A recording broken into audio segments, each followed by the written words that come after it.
Meus irmãos, nós lemos Mateus capítulo 5, versículo 3. Nesse texto, Jesus começa o seu ministério. Antes disso, Jesus nunca havia pregado antes, a não ser com 12 anos, lá no templo, quando ele ainda era criança. Mas enquanto adulto, Jesus começa o seu ministério nesse texto, em Mateus capítulo 5. Aqui nesse texto, o Senhor Jesus começa falando de humildade. Se vocês perceberem aí, esse capítulo, o capítulo 5, que é conhecido como o capítulo das bem-aventuranças, ele vai listar uma série de virtudes. Bem-aventuranças significa mais do que felicidades. Bem-aventuranças significa mais do que felicidades. E ele começa falando que bem-aventurados serão os humildes de coração, porque deles é o reino dos céus. Como nós começamos a falar de voluntariado já aí há 3 domingos, hoje é o 4º, nós iremos concluir esse assunto hoje, falando de características de um voluntário. Esse texto é um texto muito forte. Jesus poderia começar o seu ministério falando sobre qualquer outra coisa. Ele poderia começar o seu ministério falando sobre poder, por exemplo. Ele poderia surgir no cenário pregando sobre potencial. Ele poderia começar o seu ministério falando sobre unção. Aliás, alguns de nós achamos que a unção, que o potencial, que o poder deve vir antes de qualquer outra coisa, mas o Senhor Jesus tinha uma visão diferente dos fatos, e ele começa o seu ministério dizendo: bem-aventurados os humildes de coração. Então a humildade é a mãe de todas as virtudes. A humildade é o primeiro degrau da escada das bem-aventuranças. Depois disso aqui, Jesus vai falar, por exemplo, de mansidão. Ainda depois disso, ele vai falar sobre fome de justiça. Ele fala também sobre a misericórdia. Mas ele inaugura a sua pregação, logo inaugura o seu ministério falando de humildade. A humildade é a raiz que alimenta todas as outras virtudes, disse o pastor Josué Gonçalves. A humildade é a raiz que alimenta todas as outras virtudes. E assim como a humildade é a raiz que alimenta todas as outras virtudes, o orgulho também é a fonte de onde jorram todos os outros pecados. Você já percebeu? Todos os pecados são originados ou originários do orgulho. Então, se eu odeio é porque eu tenho o orgulho de amar ou de não amar. Se eu não perdoo é porque eu tenho o orgulho de guardar o ódio. Então, o orgulho é a fonte que jorra todas as maldições, todos os outros pecados são provenientes do orgulho. E como nós estamos falando sobre voluntariado, humildade tem tudo a ver com isso. Porque para que eu sirva a igreja local, para que eu sirva a minha comunidade, para que eu sirva a minha família, para que eu sirva aos meus funcionários, para que eu sirva ao meu patrão, para que eu sirva a alguém, a pessoas de forma geral, eu preciso ter essa virtude que é a humildade. Portanto, nós precisamos entender, meus irmãos, que A principal característica de alguém humilde é ter um coração ensinável.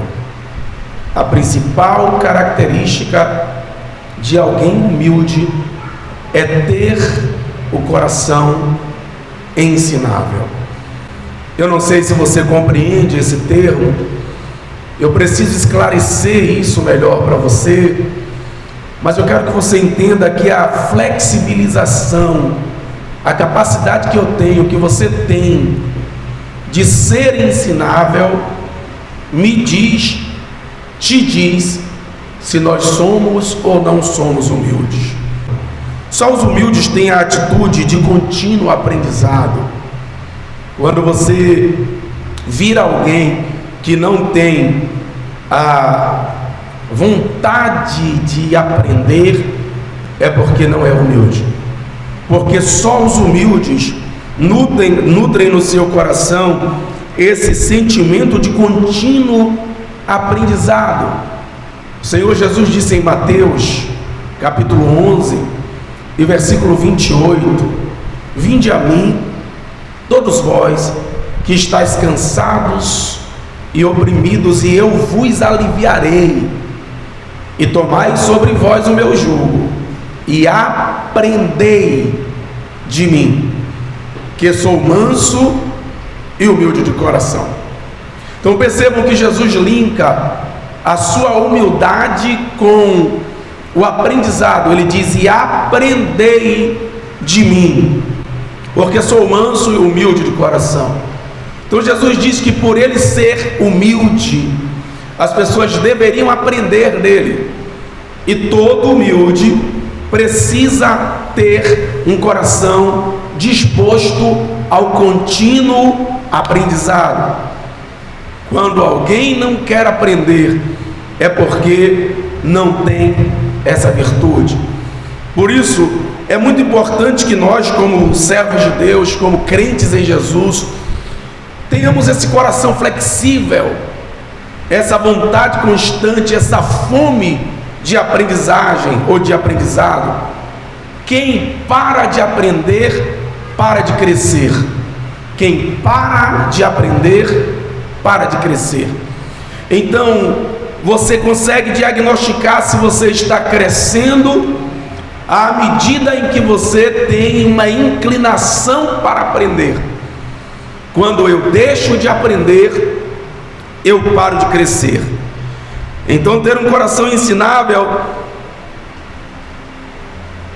nutrir no seu coração um desejo de contínuo aprendizado, são principais características da humildade. Orgulhosos não aprendem porque não sabem ouvir com a intenção de crescer. Eu vou repetir isso. Orgulhosos não aprendem porque não sabem ouvir com a intenção de crescer. Apenas ouvem para criticar. Por isso nunca crescem. Você deve conhecer alguém que, em vez de gastar tempo remoendo o conteúdo, replicando o conteúdo, comentando o conteúdo para crescer, tem a opção de comentar para criticar. Então nunca crescem, porque nunca estão disponíveis a ouvir e a extrair lições do que se ouviu. Talvez você conheça alguém que se acha o dono da razão. Eu chamo aqui na igreja de a síndrome de Manuel, que sabe tudo o tempo inteiro, e tem um conhecimento pleno de tudo. Ele é botânico, é químico, é físico, é matemático, é professor de português, de inglês, de geografia. Você fala de satélites, ele tem uma lição para dar de satélite. Você fala da Terra, ele tem uma teoria da Terra para dar. Ele é o verdadeiro Albert Einstein ou o Isaac Newton, né? Ela se comporta como sempre a fonte do saber. Por isso nunca crescem, porque sempre ouvem com a disposição de criticar e nunca de aprender. Quando você para de aprender, você para de crescer. Porque é importante que nós aprendamos, principalmente nessa nova etapa da igreja. E em se tratando de começo de ano, irmãos, essa igreja precisa entender que esses alinhamentos são necessários, porque são os alinhamentos que determinam aonde nós iremos chegar. Aliás, nós estamos tratando de identidade, propósito, voluntariado. Toda igreja precisa entender qual é a identidade da sua instituição. Se te perguntarem por que você congrega na Betel, qual é a identidade desta igreja, qual é o propósito dela, você precisa saber explicar. Então, para isso nós precisamos ensinar. Vocês concordam? Não tem como aprender se não houver quem ensine. E para aprender, nós precisamos ter predisposição para ouvir. A Bíblia diz, e foi Jesus quem falou, mais bem-aventurada coisa é ouvir do que falar. Então, quando eu ouço com a intenção de crescer, eu aprendo em vez de criticar. Então, hoje eu quero dar 4 qualidades de uma pessoa ensinável. 4 qualidades de uma pessoa ensinável. Em primeiro lugar, ela não acha que sabe tudo. Em primeiro lugar, uma pessoa ensinável não acha que sabe tudo. Uma pessoa ensinável não acha, em segundo lugar, que está sempre certa. Eu vou repetir. Em primeiro lugar, uma pessoa ensinável não acha que sabe tudo. Não é possível que não tenha alguma coisa que você não saiba. Não é possível que mesmo sabendo tanto eu não tenha algo que eu não saiba. Talvez você entenda de matemática, mas pode ser que eu entenda de português, e eu aprendo com a sua matemática e você aprende com o meu português. Essa contínua troca de mundos faz com que nós cresçamos. Então alguns conhecem de partitura, de nota musical, outros de profundidade de textos teológicos, e aqueles aprendem com estes, e estes com aqueles, e a gente vai trocando informações e vai crescendo. Tome muito cuidado com essa síndrome da razão. Eu não estou sempre certo. E o que é que eu faço quando eu não estou certo? São perguntas que todos nós precisamos nos fazer diariamente. Algumas pessoas perdem relacionamentos familiares, perdem relacionamentos amigáveis, perdem relacionamentos em todas as esferas da vida, pelo simples fato de nunca darem o braço a torcer. Aliás, você tem se perguntado, tem se avaliado sobre as suas atitudes? Será que que você estamos certos o tempo inteiro? O que eu não faço, ou melhor, o que eu faço quando eu não estou certo?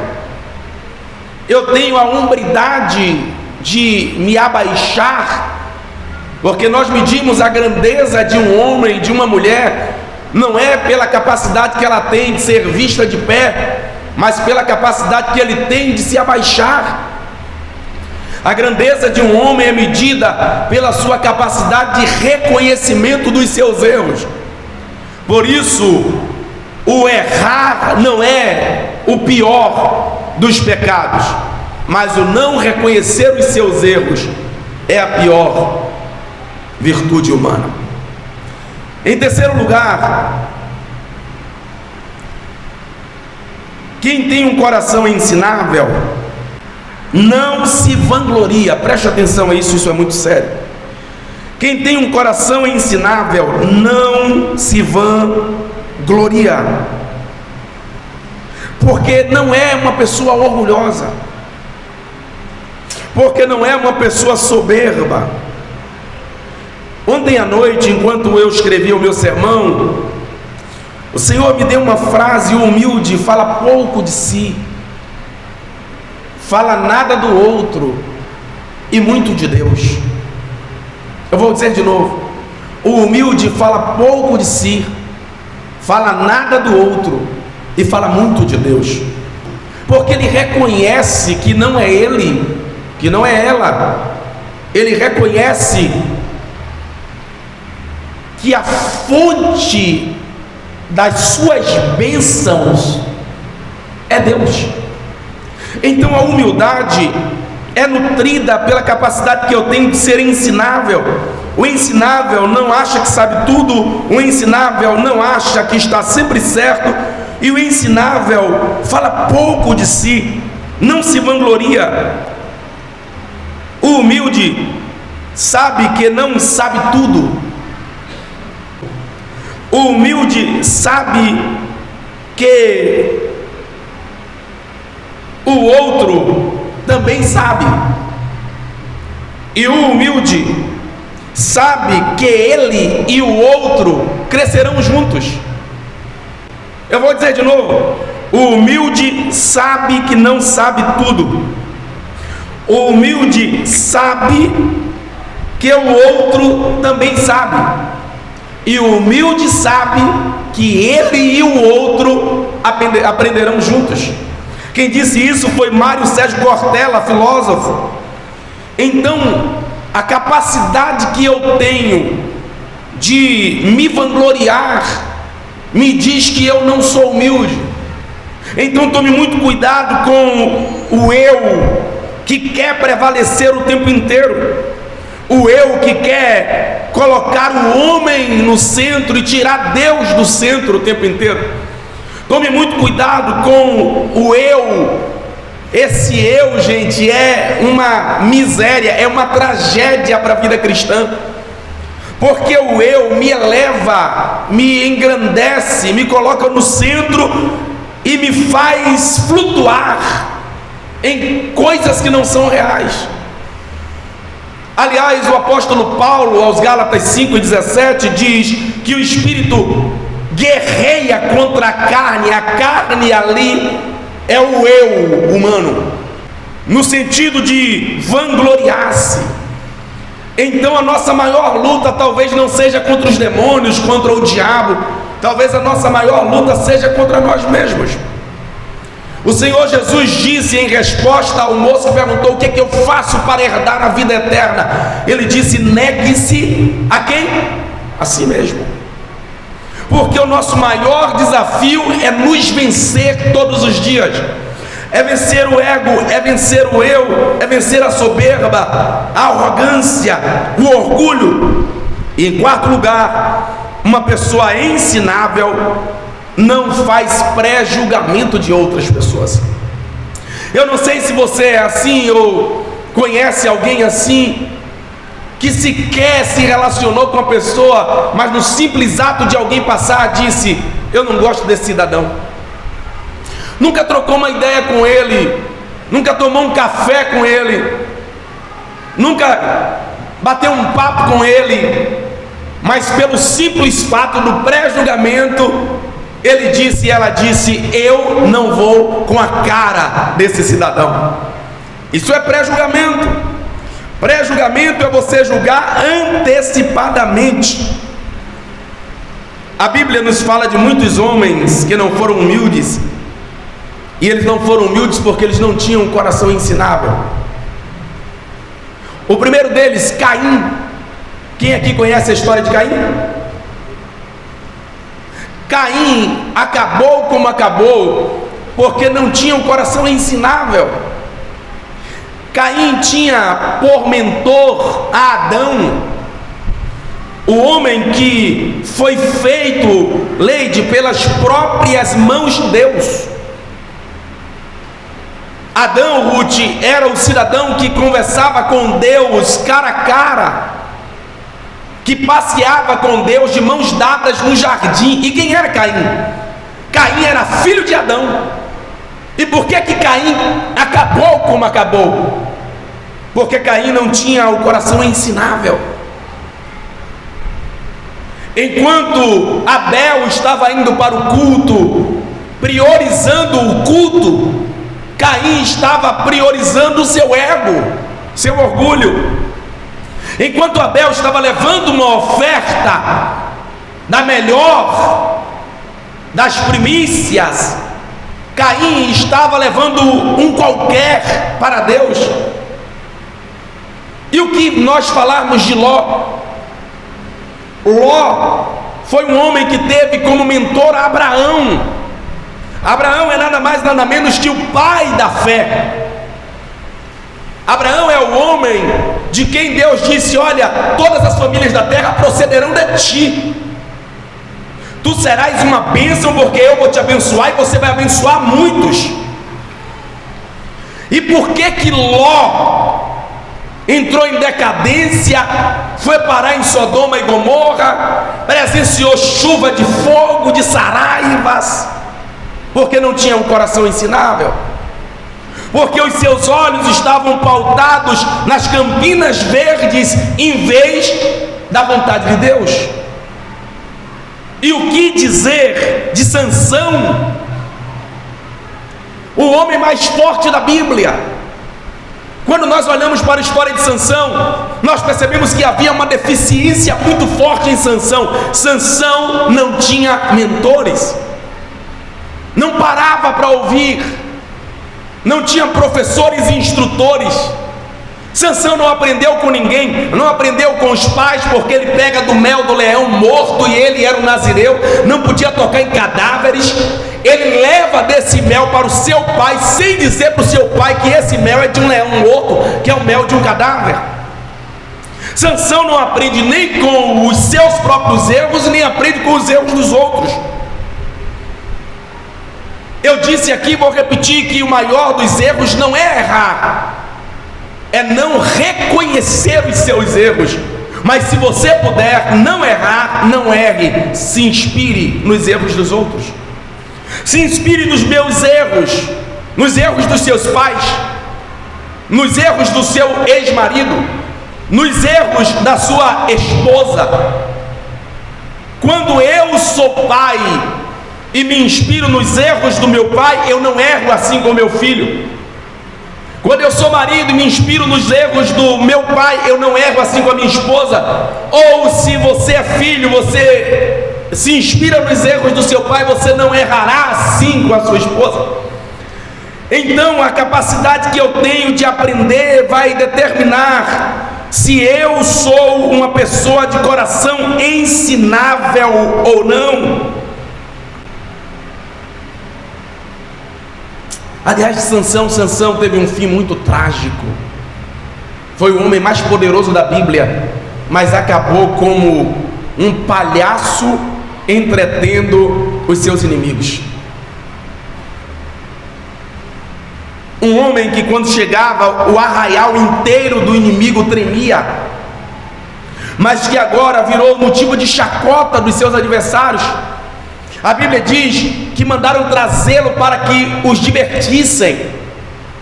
Cego, careca, fraco, colocaram Sansão para girar um moinho.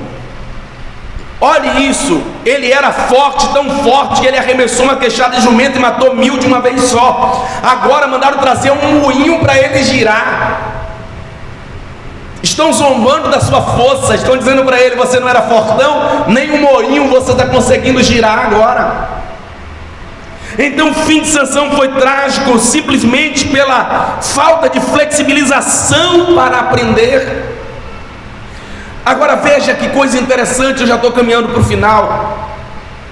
Por que Davi é diferente de Saul? Você já parou para pensar que Davi errou muito mais do que Saul? Você já parou para pensar que Saul não cometeu muitos dos erros que Davi cometeu? Vamos citar um erro que para mim é gravíssimo de Davi. Davi pega um soldado, promove o soldado para a frente de batalha, o torna um capitão de batalhas, para ele morrer na batalha, porque ele tinha engravidado a mulher desse soldado, e aí ele assume a mulher desse soldado grávida, e ele é aplaudido diante do reino. Que rei extraordinário! Ele assumiu o filho da mulher de um soldado que morreu, quando na verdade Davi havia engravidado ela, colocado ele na linha de tiro para morrer, para que o seu adultério não ficasse ali visível diante do povo. Saul errou muito menos do que Davi. Davi errou muito mais do que Saul. Eu vou repetir: não são os seus erros que determinam a sua história, mas a capacidade de não reconhecê-los. Agora, por que Deus rejeitou Saul? E a Bíblia dá a Davi o título de homem segundo o coração de Deus.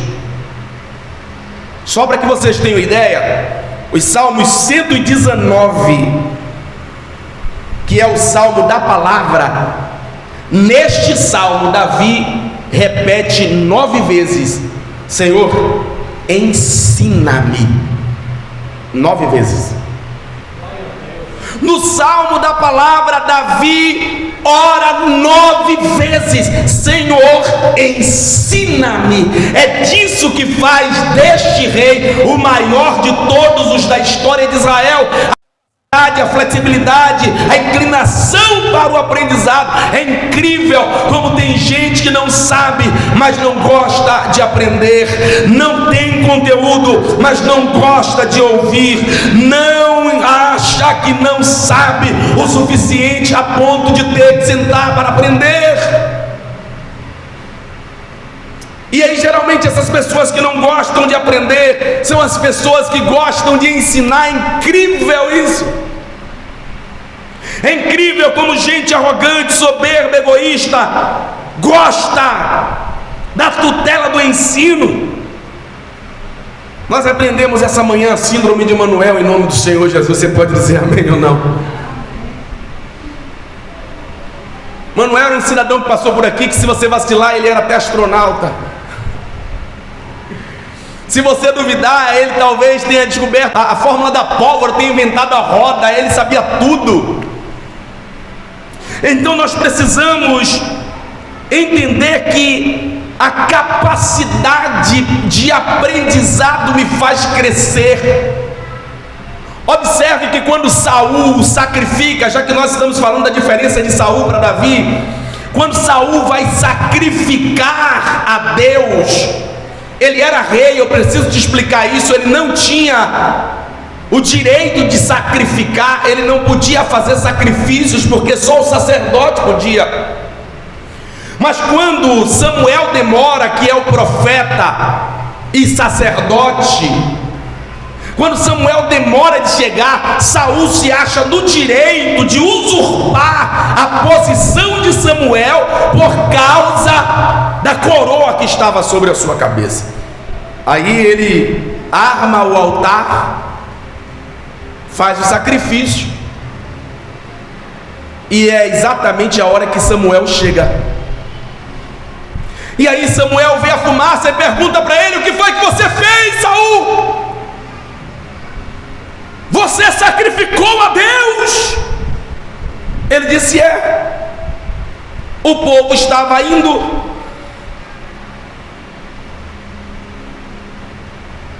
Eu fiquei preocupado, porque Saul era o tipo do rei popular, ele gostava de popularidade. Ele viu o povo indo, e aí ele ficou preocupado, porque o povo está indo embora, e ele, para segurar o povo, estabelece um altar, sacrifica no altar, e se esquece da lei de Deus. E aí o profeta chega e pergunta para ele: você sacrificou? Ele disse: sacrifiquei. Eu vi que o povo ia embora, você demorava de chegar, e eu ofereci sacrifício. Na mesma hora, Samuel, que ia exercer o seu ministério sacerdotal, exerce o ministério profético e diz: hoje Deus rasgou o teu reino. Qual deveria ter sido a atitude de Saul? Cair de joelhos e dizer: Deus, misericórdia. Mas ele vive tentando convencer Samuel de andar com ele no meio do povo, para que, vendo o povo, pensasse: Deus é com Saul. Olha que coisa! Ele fez o que é errado, não reconheceu o seu erro, e ainda está pedindo ao profeta, depois de uma repreensão, para andar de mãos dadas com ele, para que o povo veja que Deus ainda é com ele. Agora veja Davi. Davi coloca o capitão na frente da batalha, promove o soldado a capitão, coloca na frente da batalha. O cara toma um tiro, a mulher dele já está grávida de Davi. Davi recebe a mulher do cara, ninguém viu, mas o profeta viu. E assim como quando Deus mandou Samuel na casa de Saul, Deus mandou Natã na casa de Davi. Oi, de casa. Oh, profeta, homem de Deus, entra. E aí, meu amigo, o que é que manda? Deus me mandou aqui para te entregar um recado. Foi, mas antes do recado eu queria propor uma parábola, para ver se você me diz, como pastor, o que você faria? Um homem tinha muitas ovelhas no seu redil, e ele largou todas as ovelhas e pulou a cerca do pastor. Tinha uma única ovelha e roubou a ovelha dele. Aí Davi, que era pastor antes de ser rei, encheu o peito de ódio, disse: miserável, merece morrer. O profeta diz: esse homem é você, porque tinhas a mulher que quisesse no seu harém, mas escolheste a mulher de Urias o Heteu, e o colocaste em xeque na batalha para que morresse, e ele morreu. E agora assumes o seu filho como se fosse o filho dele, para ficar em pazes com o povo. Na mesma hora, a Bíblia diz que Davi exclama: pequei.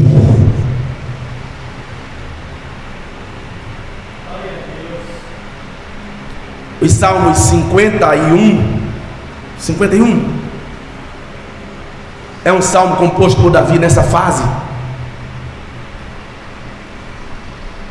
Ele exclama ali: cria em mim, ó Deus, um coração puro, e renova em mim um espírito reto. Não me lances fora da tua presença, e nem retire de mim o teu espírito. Torna a dar-me a alegria da tua salvação. Aí Deus levanta do trono e diz: esse é o homem que o meu coração se agrada. A capacidade de você ser ensinável é de você não achar que está sempre certo, é de você não achar que você sabe tudo, é de você não prejulgar outras pessoas, é de você entender que você não está acima de Deus, é de você compreender que você erra, reconhece os seus erros, e Deus aplaude você. O evangelho da religiosidade diz que você nunca vai errar, nunca pode errar, e alguns deles inclusive escolhem esconder os erros para não aparecer diante do povo errante. Mas a palavra e o evangelho diz: se você errou, reconheça o seu caminho, refaça a sua rota, e Deus te perdoa. A bênção dele está sobre a sua vida. Isso é evangelho. Davi é conhecido homem segundo o coração de Deus pela capacidade que ele tem de ser ensinável. Qual a diferença entre Davi e Saul? Por que Saul terminou se suicidando e Davi terminou com esse título, homem segundo o coração de Deus? Por causa da capacidade que ele tinha de ser ensinável. Ele se inclina diante de Deus quando ele pensa que está em bons lençóis e sabe que o profeta viu, porque Deus ainda mostra. Aí ele diz: é verdade. Não, ele não diz é mentira, ele não diz é assim, mas assim, veja bem. Não, ele diz: pequei. Isso é lindo. Nós vamos terminar de pregar dizendo para os irmãos que nós estamos numa nova vibe. A gente só vai servir pessoas quando aprender sobre humildade. A gente só vai dispor os nossos dons e talentos quando a nossa capacidade de ser ensinável for o nosso ponto mais forte. Não tem condição de nós avançarmos como igreja sem essa maturidade do reino de Deus. Preste atenção, não é sobre quem é melhor ou quem é pior, não é sobre quem presta e quem não presta, não é sobre posição, não é sobre status, é sobre quem eu verdadeiramente sou em Deus. Quando eu tenho a consciência de quem eu sou, eu não me preocupo se eu estou na porta, se eu estou no altar, se eu estou limpando banheiro, abrindo porta, limpando o chão. Eu não me preocupo se eu prego, se eu dirijo culto, se eu canto ou se eu não canto. Quando eu tenho um coração disponível para Deus, eu canto como Cassiane cantou: meus dons e talentos são para te servir, os meus dons preciosos são teus, não vejo razão, Senhor, para te servir, tu és meu Senhor e o meu Deus. Então, assim como o fogo refina o ouro, vem tua obra em mim completar, até que o mundo possa ver a tua glória em meu rosto brilhar. Não existe condição de um ouro, de uma joia brilhar sem passar pelo processo, de lapidação. Se você for extrair ouro direto do minério, ninguém quer comprar, não tem brilho. Para o ouro chegar nesse estágio, ele tem que ser lapidado, ele tem que ser trabalhado, ele tem que ser burilado. Para você brilhar no reino de Deus, o Senhor trata você, ajusta algumas coisas, lapida alguns excessos, Ele burila você até você ficar tinindo para a glória de quem? Dele. Não a nós, Senhor, mas ao Teu nome da glória. Alguém pode adorar o Senhor essa manhã? Eu vou terminar de pregar dizendo que quanto mais você aprende, mais maduro você se torna. E quanto mais maduro, mais humilde. E quanto mais humilde, mais vive em função de servir pessoas. Eu vou dizer de novo: quanto mais você aprende, mais maduro você se torna. E quanto mais maduro, mais humilde. E quanto mais humilde, mais aprende a servir pessoas.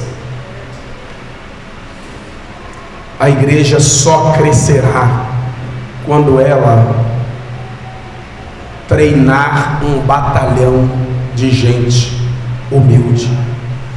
Eu conheço grandes igrejas no Brasil que quando o pastor chega, todo mundo é obrigado a ficar de pé, literalmente. Ao chegar no estacionamento, os obreiros abrem a porta do seu carro e ele desce parecendo um rei. Não estou dizendo que é desonroso por parte daqueles que fazem isso, é até maravilhoso, é bonito. Mas é triste perceber no coração de um líder a capacidade de estar sempre acima, quando Jesus diz que o maior deveria servir ao menor. Eu quero te convidar para uma empreitada. Esse ano nós estamos em um desafio de oração. Esse ano é um divisor de águas para a história da nossa igreja. É o ano do prova dos 9 para nós.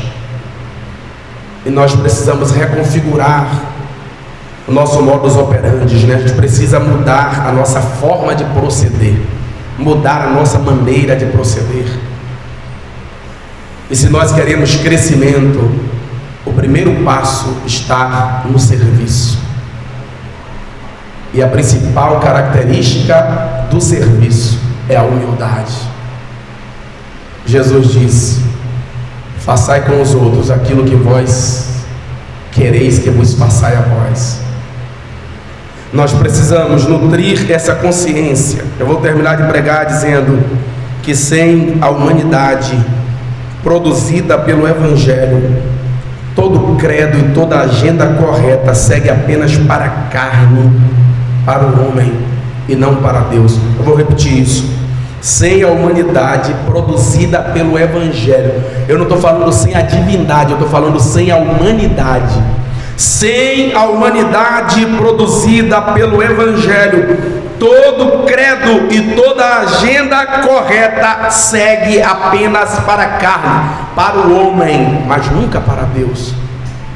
O Evangelho traz à tona a sua humanidade, diz para você que você é gente, diz para você que todo sacrifício que você faz não passa de sacrifício humano, carnal, que aponta para o homem. Mas o Evangelho te mostra a graça de Deus, e a graça começa no serviço. Deus amou o mundo de uma tal maneira que deu o seu Filho unigênito. Eu quero fazer uma convocação para os irmãos. Eu preciso que vocês orem por nós. Esse ano eu estou partindo para o tudo ou nada, para quebras de paradigmas, para quebra de bloqueios. Talvez você se enquadre em algumas das mensagens que nós temos pregado, mas eu gostaria muito de te pedir que não levasse isso para o coração, porque eu digo sempre aqui que a questão não é o pessoal, é o funcional. Nós precisamos mudar a nossa funcionalidade. Nós queremos dar a essa igreja uma identidade de serviço. Queremos dar a essa igreja uma identidade de cuidado, de humildade, de amor.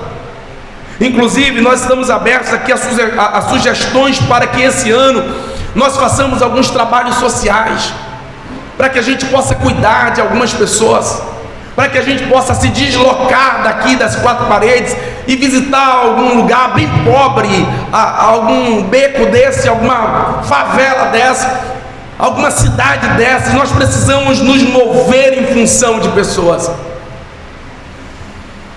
E que Deus nos ajude, porque servir é a única maneira de eliminar o orgulho. E que o serviço não seja na nossa boca apenas uma teoria, mas que seja a nossa vivência prática. Aprenda a servir ao seu patrão, aprenda a servir à sua mãe, aprenda a servir aos seus filhos, aprenda a servir a sua comunidade, aprenda a servir pessoas.